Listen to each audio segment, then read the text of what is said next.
Olá, semioticistas! Hoje nós vamos fazer uma síntese do capítulo 4 do livro Em Análise, do professor Denis Bertrand, cujo título é Os Caminhos da Semiótica Literária. E o capítulo 4 ele se intitula As Posições Enunciativas, e nós vamos fazer uma breve síntese do muito que foi discutido nesse capítulo.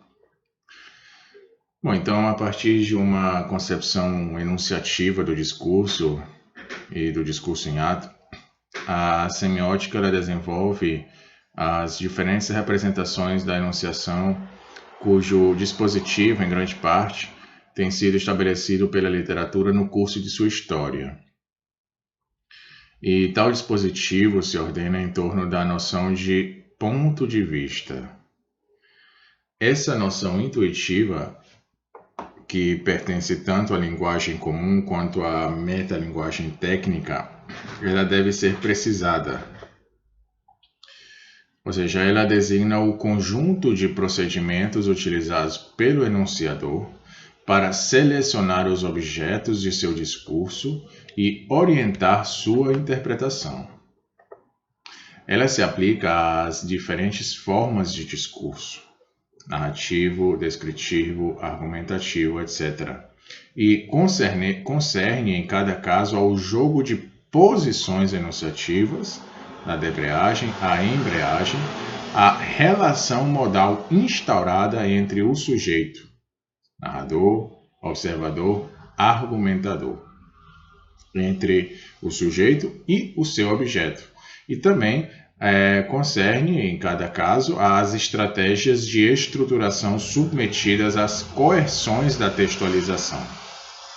Anterioridade, posterioridade, relações entre partes e todo, passagem do particular ao geral ou inversamente, etc. Então, o vasto campo do ponto de vista foi precisado com o auxílio de conceitos mais específicos, tais como focalização, perspectiva, observador. A focalização é um procedimento de debreagem cognitiva que determina a posição e o modo de presença do narrador ou do observador.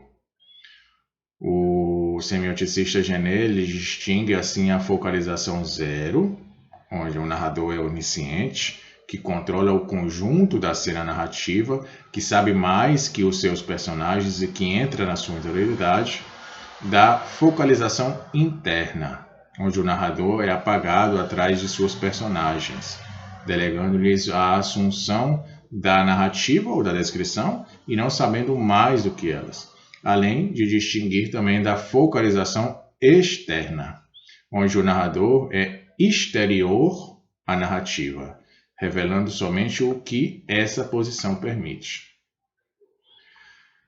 Diferentemente do ponto de vista, que implica um observador, a colocação em perspectiva faz parte da textualização.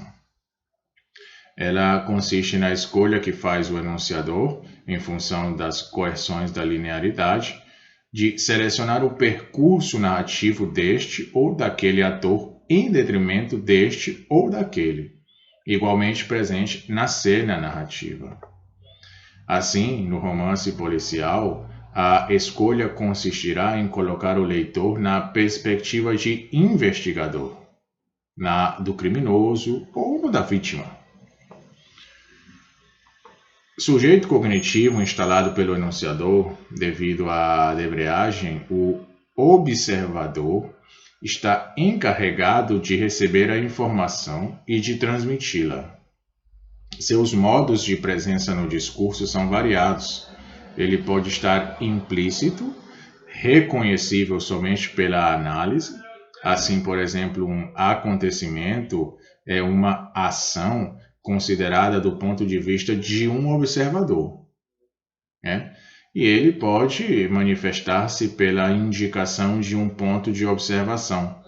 Ele pode ser instalado no texto por uma marca pessoal ou por um predicado perceptivo, podendo sua atividade ser assumida por um ator instalado na narrativa. As relações entre observador e observado podem ser complexas e irreversíveis, ou seja, o sujeito que se sabe observado pode procurar modificar, manipular, enganar o sujeito observador. A exploração dessas noções descritivas mostra que elas não servem somente para localizar e identificar os dispositivos ou as estratégias do enunciador em um texto. Elas revelam mais ampliamente as poéticas da representação e, mais profundamente, as relações entre o sujeito do discurso e os universos perceptivos, cognitivos e afetivos que ele põe em cena.